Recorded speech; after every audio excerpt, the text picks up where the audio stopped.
You're gonna work this time. Hey, Racco, Wendy Rouse, 27 back here, and last time I tried to record this video, there were some odd settings going on, but don't worry, I'm here. The title, what? Jason saved zombies? What's going on? What is this? This is ludicrous. I refuse to believe you. Well, let's talk about something right now. That timeline that came out, and finally back, all the personal things are settled, and I can be home. You can see, yes, we're just home with those posters. Ooh, those will be coming out soon. But anyway, what's going on in this timeline has just floored me. The attention to detail, the amount of stuff that's been confirmed, the Zombie Chronicles that's coming out, just amazing. I am just overwhelmed by it all. But the biggest key that really got me to go, holy crap, is the weight that was just given to us in Zombies. And now the battery's gonna die in the camera. Are you joking, camera? I'm gonna push it. I'm gonna try and see if I can get through this without the camera dying. The reason being is we see universes now, that there's limited universes. It's not the infinite universes we're used to in BioShock Infinite. It is in some sense of the word, but there isn't billions of universes that matter in our story. There's only a couple. Our Black Ops 3 season focused on the fractured universe. These people were the ones messing everything up. All the stuff we did in the past still matters. That's what got me the most excited about this entire experience, was it all still mattered. All the weight, all the things we did, all the Easter eggs, all matter. And what I love about the Zombie Chronicles in particular is that what we're getting is that full experience. We're getting those 8 maps to help tell this story. Now, I don't know what the maps entail and if they've changed and messed up the storyline, but let's pretend they leave them as is.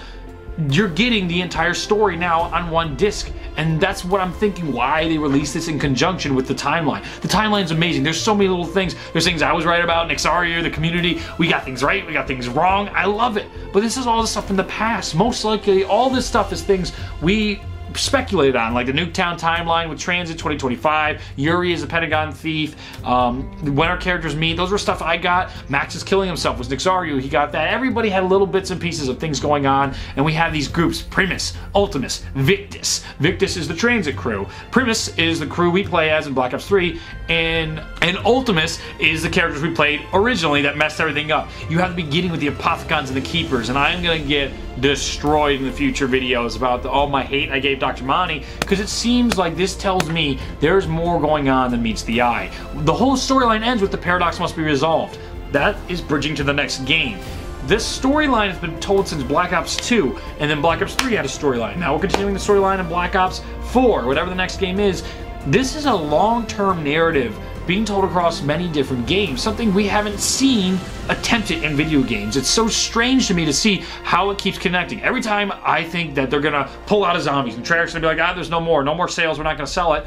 But then again, think about all the years Call of Duty continues to produce his games. If Treyarch is really committed and not BSing us about this zombie game, they're not just trying to get a cash grab, there's something really going on here. And it's not just Jason Blundell who saves zombies, it's his team. He has a whole narrative team with Craig Houston and all the other writers there that are trying to mold what is going on. Do you know how badly I love to just sit down and talk with them and shoot the crap about the storyline? Because many of you guys root me on. You're like, yes, you're buying your video, and oh, Reed, amazing how you tell your stories, and you should work for blah, blah, blah, right? Well, there's an interesting fact is I never envisioned something like this. I never would have thought that you would tell a game, because I am so taught by pretty much my schooling that, you know, you don't have a job for very long. And in the entertainment industry, you get used to being unemployed. So get in, tell your story, get out. That was very much how I viewed this. But I'm seeing the connections from World at War, Black Ops 1, Black Ops 2, Black Ops 3. You see the interconnection of these characters and stuff that's being set up for the future. And I'm just dumbfounded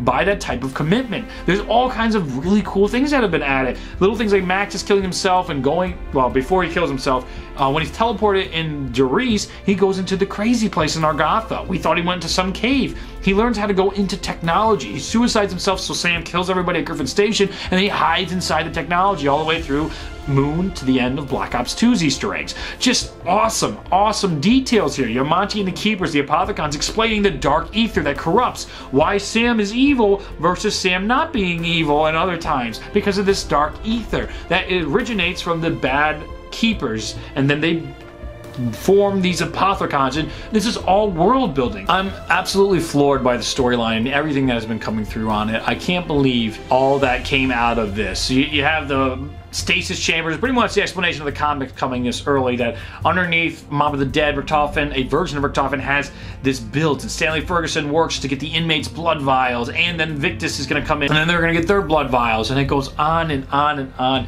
and I love it. I just am so floored. I wanted this timeline for so long because what it does is we can stop arguing about the semantics of the past, of whether this little thing happened here or that little happened there, and now we can start moving forward with the paradox needs to be resolved. What did that mean in Origins? What did that mean at the end of Revelations? So what ended up happening is we have 3 paradoxes, and you start thinking about how you write these storylines. Remember how pissed off I was about Moon, and still am, about how that caused the multiverse. By blowing up Earth, it screwed us because we had so much more options taken away from us, because now we can't tell a linear storyline. We now have all this multiple endings and all this stuff going on.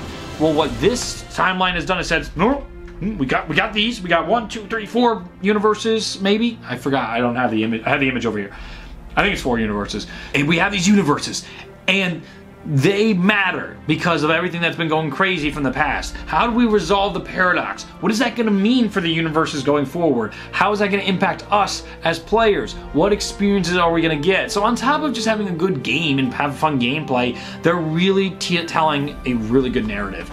All the people, I've had a lot of my friends too in the storyline community say, you know, they were upset, they didn't know where Jason was going with this, and they were worried, and they see this, and we see what the team is working on. That tells us they got an idea, they care, and I now have so much more respect for what they're trying to do. And I think the community was all skeptical because it's never been this way. We've never had anything different. We had Jimmy leave us. We've had this storyline be all over the place. We've had nonsense. And finally, here's the storyline. It's finally coming together. It finally makes sense. They know what they're doing. They've made this incredible timeline. And now we got more to go. The thing is, it doesn't explain everything. It doesn't tell you all the little details. There's all these little holes and gaps and things that we still go, why did this happen? We had like the explanation for Leroy. He was a servant of the king inside Der Eisendrache, and then he got teleported through space and time. You have so many of these little things explaining the denizens being made by Broken Arrow and the Avogadro. You have all these things. Schuster in one universe working for Broken Arrow. All these little details that just make it amazing. I will make a video explaining all this at some point. Don't worry, it's coming, but I have finals and all this stuff coming up for me right now. So I want to do a really good job for all of you. I will probably try and do a quick 5-minute what you need to know. I wanted to do that before all this came out, so I got to revise what I originally have. But there's a baseline. There's a lot of details, but there's a baseline for what you actually need to know in Zombies. And pretty much it is, I'll give you a little bit here, but I'll give you better displays, visuals later on. But there's the Keepers and there's the Apothecons. Apothecons used to be Keepers. They're the creators of everything. Because the Keepers went bad and fought with one another, they became mutated to these Apothecons. They then found this dark ether. All they want to do is go to Argatha, which is this magical place full of all this endless power and whatever the Keepers hold. So they're trying to obtain that from the Keepers. Endless time goes by, they're shooting 115 across the universes, doing anything they can to get into Argatha. 115 hits one of our universes, and that starts splintering everything out. So we have all the events in World at War happening all the way through Black Ops 1, and that causes one universe. You have the events in Black Ops 2 causing another universe. You have the comics causing another universe, and you have Black Ops 4 causing causing a universe. We have these 4 universes because of 115 splitting time. Things are molding together. You have our characters completing these quests and Easter eggs, getting powers out of Villia. We have this NPD that connects to the ether or the dark ether. The Shadow Man becomes the lead Apothecon, and he's in control of a lot of the dark ether in this stuff. Dr. Monty is on the opposite end. He's with the Keepers, and they butt heads and they're fighting. They used to be good friends in the Great Apothecon War, and now it's different. You have all these other little details in there, but at the end of the day, all that matters is there's a paradox going on because they drank the blood vials, and that happened to be a universe that doesn't exist. Mob of the Dead ends in the Shadows of Evil's universe because they got those blood vials. They have something from a universe that doesn't exist. That messes everything up. That's why there's 3 paradoxes now. There's 4 universes, 1 got destroyed. Now we have this paradox. How do we resolve the paradox? We'll find out in a future game. All in all, you have these characters, multiple versions of themselves, trying to stop zombies, which originate from 935 messing with 115, and 115 comes from the Apothecons trying to get back into the Dark Ether. All the magic, all the nonsense that doesn't make any sense comes from the Keepers in the Ether. Is that a better narrative than just Dr. Monty? Yes. I'm gonna get burned. I think I talked about it in this one earlier. I don't know how to re-record this because of a lot of stuff, but I'm gonna get burned on Dr. Monty if they continue to do what I think Treyarch's doing. This tells us there's a lot more to this storyline. They're trying to tell a bigger story. Monty's gonna screw me. I thought he's an awful character, just like originally we thought the ending of Origins was terrible. Here we are. It's gonna be a year later, 2 years later, 3 years later, and I'm gonna look back and say, there's something about Malcolm McDonald that is just so charming. He is that duck. I'm happy to change my opinions, and that's something that I love about zombies, is it's a conversation. You should be challenging one another. Politely, you don't have to be an asshole about it, but we should be challenging each other's thoughts and ideas because there's so much more to zombies. There's so many different things to talk about, and as long as they're making noise, that's a good thing. You want to hear people talking and discussing, and it is a conversation. I don't pretend to be right about all this stuff. Are you joking? You know how complex this is, how deep this storyline is? I do it because I love making these videos. I love entertaining you guys, and I love the story that Treyarch is telling. This is why we have such interest in a game like this versus Infinite Warfare Zombies, that it's just copying, pasting, trying to make money off a game mode that feels like custom zombies. I don't remember, again, if I talked about it in this one, so I'm not going to repeat myself, but in summary, I really feel like Infinite Warfare Zombies is just custom zombies because it's like they add one feature and then that's it.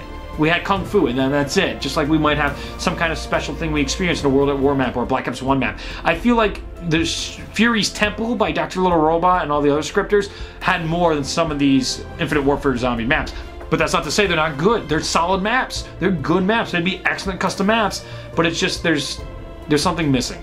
And it's that narrative, it's that care, it's that weight that Treyarch is so good at adding. And that's why I'm so hopeful for Sledgehammer, because their zombies, whoa, oh, what they can do can compete on the level of Treyarch if they do it right. And I hope they do. They did Dead Space 1 and a lot of other games. I am hopeful. If you actually want my opinions on World War II zombies and all that release, I have an article on radcompany.org that you can go check out. It's a nice detailed stuff, so you can really get a detailed opinion and read up on that if you want some reading. Behind me, I have my posters. My Death 4 posters will be coming on sale Monday. So this Monday for 2 weeks, I'm going to have a pre-order period, so you can get those. Or you can get my Gobblegum posters I had, which are really, really cool. I love bringing them back. Or you can get them both together. So I have 3 packs that'll be available for you guys that you can purchase. And all the numbers will be there. I do it so it's like the posters are like $3 to $5 a piece. So they're really good bundles. I can't sell them individually. I sell them as bundles. So you guys told me, bring them back, Reed. Bring back the posters. You got it. They're coming back for you guys. And just a few days, I want to give you a little heads up so you can try and get some money together if you really want them. I can't thank you enough for your support. Thank you for all the subscribers. I think I hit 138,000 or 137,000 subscribers. Your support is just mind-boggling to me, and I'm going to be here for you. Together, we're going to go experience this awesome zombie thing and all this entertainment, and I want to take you along for the ride. I can't thank you enough for your support. Subscribe for all your zombies news information. Oh, there's so much coming out. I'll be here with not only zombies, but all kinds of other games as well, because I love entertaining you guys. Be on the lookout for my Patreon, Twitch streams. Oh, so much coming this summer. I have 2 weeks before I'm free. So thank you for watching, and I will see you in the next video. Bye.